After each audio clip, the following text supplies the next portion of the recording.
जी अस्सलाम वालेकुम व्यूवर्स, मैं हूं शहज़ाद और आप देख रहे हैं खान स्क्वाश टिप्स। आज की मेरी न्यू टिप्स स्क्वाश इंजरीज़ के मुतालिक है। इंशाल्लाह कोशिश करेंगे कि आप लोगों के लिए ये वीडियो होपफुल अच्छी हो और आप लोगों को पेन के मुतालिक, इंजरीज़ के मुतालिक, स्क्वाश के पता चल सके कि ये क्यों आती है, किस वजह से आती है। तो चलिए व्यूवर्स स्टार्ट करते हैं। सबसे पहले व्यूवर्स, स्क्वाश के अंदर पेन किन वजूहात से आता है। नंबर 1, ठंडा गर्म होने की वजह से। नंबर 2, खेलने के दौरानिया में। नंबर 3, गेम खेलने के अंदर। अभी आप सोच रहे होंगे कि खेलने के दौरानिया में और गेम के अंदर कैसे। फॉर एग्ज़ाम्पल, आप सिर्फ खड़े होके प्रैक्टिस करते हैं, ड्रिल्स करते हैं, उसके दौरानिया में अगर आपको पेन निकलता है तो उसकी वजूहत क्या होती है और गेम्स के दौरान में क्या वजूहत होती है।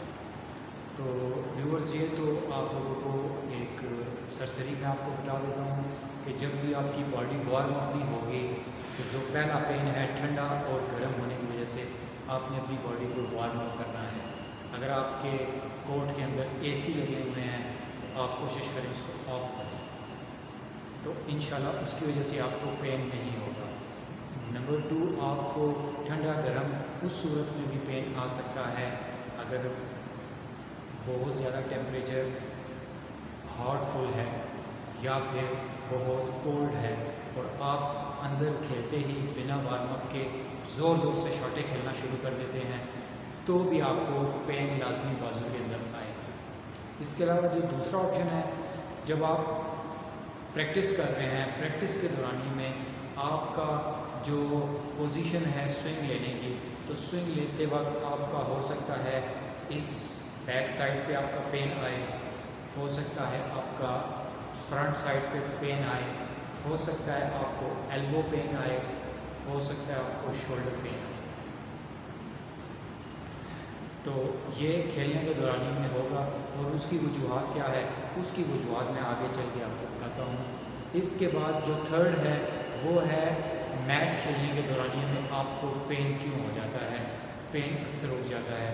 व्यूअर्स, स्क्वाश में कुछ पेन ऐसे होते हैं जो आ जाते हैं जो कि खुद ब खुद चले भी जाते हैं, वो एक नॉर्मल पेन होते हैं। और कुछ पेन ऐसे होते हैं जिनके लिए हमें रेस्ट लेनी बहुत ज़रूरी होती है और कुछ के लिए तो हम पेन किलर तक भी यूज़ करते हैं और रेस्ट भी करते हैं। तो व्यूअर्स, चलिए पहले मैं आप लोगों को एक तरीक़ाकार हाथ से स्टार्ट करता हूँ पेन के मुतालिक, इंजरीज़ क्यों होती है।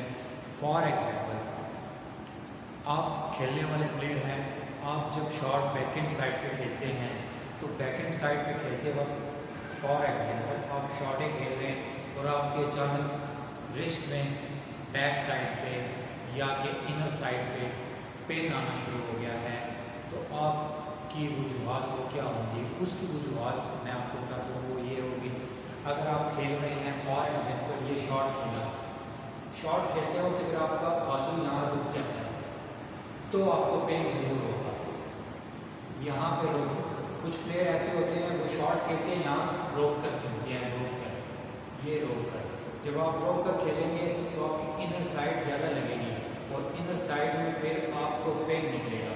तो इसी तरह कुछ होते हैं जो रिस्ट के साथ शॉट खेलते हैं, रिस्ट जब इस्तेमाल करते हैं तो यहाँ पे लाके रोकते हैं, रिस्ट खेली और रोक लिया, तो इसमें फिर आपकी जो बैक अपर साइड है इसमें आपका पेन ज़रूर आएगा और एल्बो भी हो सकती है।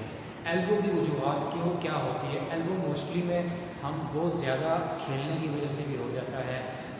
हैवी चीज़, फॉर एग्ज़ाम्पल अगर आपका रैकेट बहुत हैवी है उसकी वजह से भी आप बहुत इस्तेमाल कर रहे हैं, शॉटें खेल रहे हैं और उसकी वजह से भी हो जाएगा। क्योंकि व्यूवर्स, मोस्टली मैंने देखा है बहुत सारे प्लेयर ऐसे होते हैं जो पाकिस्तान में उनका एक ट्रेंड है, वो चलता है कि वो बहुत ज़्यादा प्रैक्टिस करने की कोशिश करते हैं, बहुत ज़्यादा हार्ड वर्क करने की कोशिश करते हैं। तो ऐसा करना ज़रूरी नहीं होता। आपको अपना एक मेयार थोड़ा रख कर अच्छा मेयार पे गेम करनी चाहिए, जैसे कि किसी कोच के से लेकर की जाए, ना ही कि अकेले में बहुत ज़्यादा हार्ड वर्क किया जाए। कि फ़लाँ इतना करता है तो मैं शायद उससे ज़्यादा करूँ, तो इसमें आपको इंजरी के कंफर्म चांस पक्के हैं कि होंगे, क्योंकि आपकी बॉडी इतनी उसके लिए रेडी नहीं होती है जितनी आप ज़्यादा एक्स्ट्रा आप एक्सरसाइज या एक्स्ट्रा रनिंग या एक्स्ट्रा हिटिंग कर लेते हैं। तो आपको ना अपनी एनर्जी के हिसाब से अपनी गेम करनी चाहिए और फिर उसको वापस रिकवर भी करना है। ये नहीं कि रिकवरी आपकी डाउन में जा रही है, आपकी एनर्जी डाउन में जा रही है और आप मज़ीद प्रैक्टिस पे प्रैक्टिस के लिए जाते हैं सुबह दोपहर शाम, तो उसमें भी आपकी इंजरी पक्की है कि वो आएगी आपकी बॉडी में, क्योंकि बॉडी में जो मसल्स होते हैं, ये वेन्स होती हैं, ये ड्राई होना शुरू हो जाती हैं, इससे पसीना बहुत निकलता है, ग्लूकोज बहुत निकल जाता है और वो ग्लूकोज आप पूरा नहीं करते हैं। तो आप कहेंगे कि मैं खेल रहा था अच्छा भला, तो अचानक मेरा पठा चढ़ गया या कोई मसल चढ़ गया, उसकी वजूहत यही होती है ग्लूकोज आपका बहुत कम हो जाता है बॉडी के अंदर और अदरवाइज़ खेल में ठीक होते हैं, आपको कोई प्रॉब्लम भी नहीं दिख रही होती है, ना वो पेन, अचानक पेन उठ जाता है, फिर आप कहते हैं मैं इंजर हो गया हूँ, अब फिर उसकी रिकवरी करने में आपको फिर टाइम लगेगा। तो व्यूवर्स चलिए अब नेक्स्ट बता दूँ कि स्विंग का तरीका तो आपको पता चल गया। अगर आप स्विंग लेते वक्त अगर स्विंग रोकते हैं तो आपको पेन लाजमी आपके एल्बो में, आपकी रिस्ट में आएगा।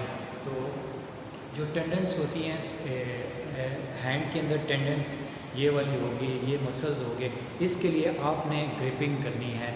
जो रिस्ट ग्रिपर मिलता है ना, आप वो करें। वैसे तो रिस्ट ग्रिपर फिंगर्स के लिए अच्छा नहीं होता, लेकिन आपने इस टेंडेंस के लिए, मसल्स के लिए रिस्ट ग्रिपर यूज़ करें। वो जितना आप ज़्यादा करेंगे, इससे फिर आपके दोनों जो सी है ना साइड्स जो सी हैं वो हार्ड हो जाएंगी, उससे आपको आसानी होगी। अच्छा व्यूअर्स, समटाइम्स ऐसे भी होता है कि हमारी फिंगर्स बहुत ज़्यादा खेलते तो आपकी ये सबसे लास्ट वाली और ये वाली फिंगर्स, ये इसमें एक आकड़ाहट आ जाती है, ये खुश्क होना शुरू हो जाती है। तो आप जब खेलते हैं तो ऐसे पोजीशन में आ जाती हैं, उसको फिर सीधा करने में थोड़ा सा हार्डपन फील होता है। तो व्यूअर्स, आप जब शॉट्स खेलते हैं, ड्रिल्स करते हैं, स्ट्रेट ड्राइव खेलते हैं, तो किसी हिसाब के साथ खेला करें। बहुत ज़्यादा कंटिन्यूसली आप घंटा डेढ़ घंटा खेल रहे हैं तो वो ऑफ कोर्स उससे ये फिंगर्स आपकी लाजमी जमेंगी। उसके अलावा आपकी इन फिंगर्स को हेल्प कैसे करनी है, इनको स्ट्रॉन्ग कैसे करना है, आपको इनको स्ट्रॉन्ग करने के लिए आप इनको प्रेस करेंगे। आप अपनी थाइस के ऊपर इनको रखें और आपने इस फिंगर्स के ऊपर ज़ोर रख के पूरी फिंगर्स 4 को ऐसे प्रेसिंग करनी है, ये डेली करनी है। इसमें आपकी ये फिंगर एंड ये फिंगर स्ट्रॉन्ग हो जाएगी, क्योंकि ये वाली 2 फिंगर्स एंड ये थम्स ये ऑलरेडी बहुत स्ट्रॉन्ग होता है इंसान का वैसे ही नेचुरली। तो इन 2 के ऊपर आपने इस तरह वर्क करना है, इस तरह वर्क करना है, ज़ोर से प्रेसिंग दोनों ही उंगलियों के ऊपर। तो वो आप लोगों का ये मसला भी हल हो जाएगा। जी तो व्यूवर्स, एक बार फिर मैं आपको बताता चलूँगा कि आपने स्विंग कैसे लेना है। स्विंग लेकर स्टॉप करना, उससे पेन आएगा, आपने स्विंग को फॉलो थ्रू करना है, इसको फ्लो करना है, फ्लो लाइक दिस। अगर आपका स्विंग यहाँ पे आगे स्टॉप होता है तो आपको पेन होगा, आपने स्विंग को फॉलो थ्रू करना है, इसको फ्लो पीछे की तरफ ले जाना है, ना कि यहाँ पे ला के रोकना नहीं। अगर आप रोकेंगे तो फिर आपका हाथ यहाँ पे रुकना नहीं चाहिए, आगे चला जाए। ये इसी तरह फोर हैंड पे यहाँ रुकेंगे तो आपको पेन आएगा। इसको आपने ये स्विंग। जी तो व्यूवर्स, आपको फ़्लो का पता चल गया है कि आपने अपने हाथ को ला के यहाँ रोकना नहीं है, ला के आगे फ़्लो कर देना है। जब आप फ़्लो करेंगे तो आपका मसल रिलैक्सेशन की तरफ जाएगा, इसको रुकेगा नहीं, ब्लॉक नहीं होगा और इस मसल पे ज़ोर नहीं आएगा, इससे आपको इंजरी नहीं होगी, एल्बो भी नहीं होगी। ओके व्यूवर्स, जो हमारा नेक्स्ट इंजरी के मतलब शोल्डर के मतलब है, वो मोस्टली जब हम लोग नेक मारते हैं, नेक ट्राई करते हैं फिनिश करने के लिए, तो उसमें मैं आपको सिर्फ स्टेपिंग की पोजीशन बताऊंगा कि नेक मारने के लिए आपका स्टेप कैसे चलना चाहिए। आप मुझे देखिए तो इंशाल्लाह आपको ज़रूर समझ लग जाएगी। फोर हैंड साइड पे बताता हूँ और बैक हैंड साइड पे। कुछ प्लेयर ऐसे होते हैं जो स्ट्रेट ड्राइव में क्रॉस कोट मारते हैं, जब वो क्रॉस कोट मारेंगे तो नी के ऊपर फोर एंड साइड में आपने जो बैक स्टेप है उसकी डायरेक्शन को आहिस्ता आहिस्ता चेंज करना होता है। जितना आप निक के लिए क्रॉस कोट की तरफ मारेंगे तो आपका लेफ़्ट वाला जो लेग्स है वो आहिस्ता आहिस्ता ट्विस्ट करती जाएगी, यानी कि मूव होती जाएगी। अपनी डायरेक्शन को आप थोड़ा थोड़ा चेंज करेंगे। अगर फॉर एग्जांपल आप नहीं करते हैं, आप फिर भी उसको, अभी ये स्ट्रेट बॉल मिला है, आप इस स्ट्रेट को यहाँ पे लेकर जाते हो तो इसमें ये होता है कि आपकी जो नीचे के लोअर बैक होती है वो और नी, इसके ऊपर आपका बार बार ज़ोर आएगा और इसमें नी में आपका पेन आ सकता है और आपके हिप में भी आ सकता है, जैसे कि लोअर बैक भी ऊपर होती है। तो जब आप पोजीशन डायरेक्शन बनाते हैं, एक बॉल होती है स्ट्रेट मारने के लिए, हम उसको स्ट्रेट मारते हैं, उसकी तो डायरेक्शन हमारी स्ट्रेट ठीक है, हमारे दोनों फुटवर्क भी ऐसे स्ट्रेट रहेंगे। लेकिन फॉर एग्जांपल मैं अब इस कॉर्नर में मारना चाहता हूँ, मैं अगर इस कॉर्नर में मार लूँ, इस वाले कॉर्नर में, तो मुझे उसके साथ अभी लेफ़्ट वाली जो टांग है ना, अपने पाँव, उसको पीछे करना होगा यूँ, ताकि मैं उसके लिए पोजीशन बना सकूँ, मेरी डायरेक्शन उसकी तरफ हो। अगर मेरी डायरेक्शन स्ट्रेट है और मैं उसको यहीं से कट करता हूँ तो मेरे लेफ़्ट वाले पाँव पे पेन आएगा। इसी तरह बैकएंड है, तो बैकएंड के लिए भी मैं आपको एक एग्जांपल के तौर पर दिखाता हूँ कैसे करना है। ये स्ट्रेट के लिए स्ट्रेट, और अगर आप जैसे ही इस साइड में खेलेंगे, इस साइड में आए तो हम अपने पीछे वाले पाँव चेंज करेंगे।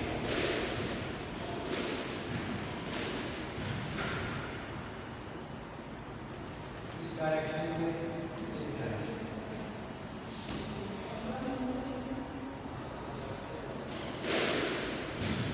जी तो व्यूअर्स, आपने बैक स्टेप देखा, मैंने चेंज किया। जैसे ही मैं क्रॉस कोर्ट की तरफ निक खेलना चाहूँगा और बेहतर खेलना चाहूँगा तो मुझे अपने पिछले पाँव को आहिस्ता आहिस्ता थोड़ा सा उस डायरेक्शन की जानिब अपना फेस करना ज़रूरी होता है।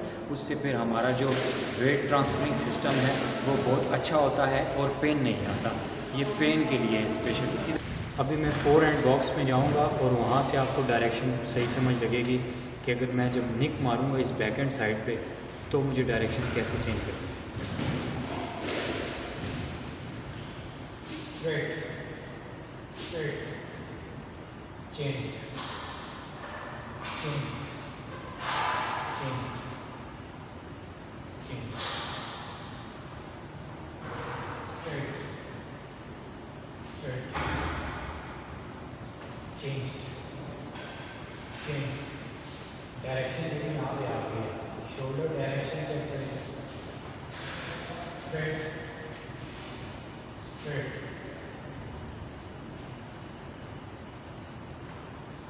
changed, changed.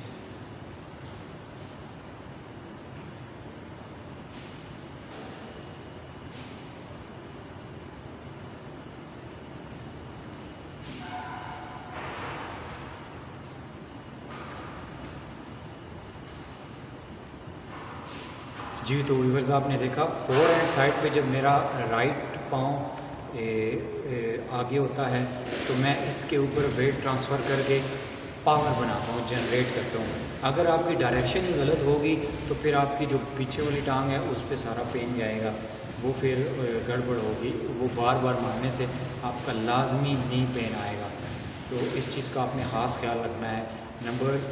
लास्ट में आपको ये भी बताता चलूँगा, अगर आप स्विंग लेते हैं, स्विंग के मुतालिक में भी अगर आपकी डायरेक्शन गलत है और आप क्रॉस कोर्ट बार बार मार रहे हैं तो भी आपको पेन आएगा। फॉर एग्जांपल कैसे,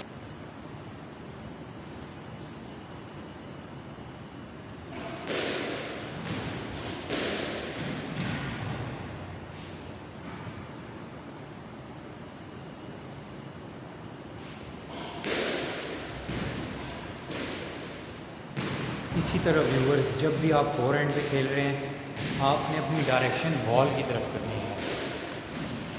वॉल की तरफ आपकी डायरेक्शन है तो आपने स्ट्रेट ड्राइव खेलनी है। अगर आपने क्रॉस कोट खेलनी है तो फोर हैंड के लिए आपका जो लेफ़्ट पाँव है वो आहिस्ता आहिस्ता चेंज हल्का हल्का इधर आएगा, बैक हैंड साइड की तरफ आएगा। ऐसे ये देखिए, ये फोर हैंड है, स्ट्रेट स्ट्रेट। अब मैं क्रॉस खेलने लगूँ तो मुझे अपना लेफ़्ट वाला पाँव मूव करना होगा,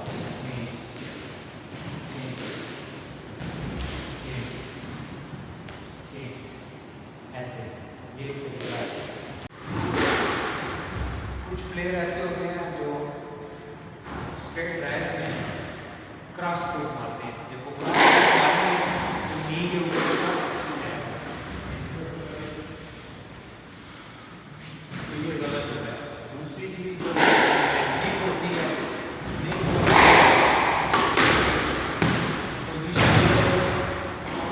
साइड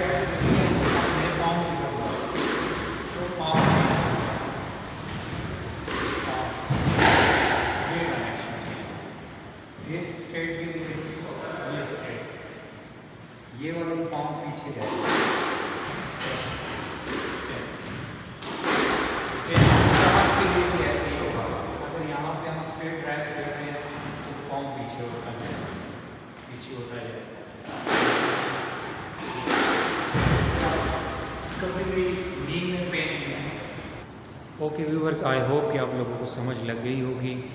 आपने हमेशा अपनी डायरेक्शन को क्रॉस कोट के लिए मूव कराना है। आप अपनी फोर हैंड साइड पे खेल रहे हैं तो आपके, और फोर हैंड है तो आपका लेफ़्ट वाला जो लेग्स है वो आहिस्ता आहिस्ता स्ट्रेट करते जाएं, ताकि आपके लोअर बैक पॉइंट के ऊपर आपका ज़ोर ना पड़े। क्योंकि मोस्टली प्लेयर मैंने देखे हैं वो स्ट्रेट ड्राइव होती है, उस स्ट्रेट ड्राइव पे कोशिश करते हैं वो कट करके ना यहीं से पूरी बॉडी ट्विस्ट करके वो क्रॉस कोट की तरफ मारते हैं। वो आप डॉज के लिए तो ठीक है, लेकिन आपके लोअर बैक पेन के लिए वो बिल्कुल ठीक नहीं होती है। और अगर आपकी स्टेपिंग वहीं पे स्टेबल है तो आपकी नी पे भी ये फॉल्ट डालेगा और नी में भी कंफर्म पेन होगा। ओके व्यूअर्स, आई होप कि वीडियोस बहुत लंबी चली गई है। इससे पहले कि आप बोर हो जाएं, मैं हूं Shahzad Khan squash tips channel के साथ। मिलेंगे नेक्स्ट किसी और टिप्स के साथ, तब तक के लिए अल्लाह हाफिज़।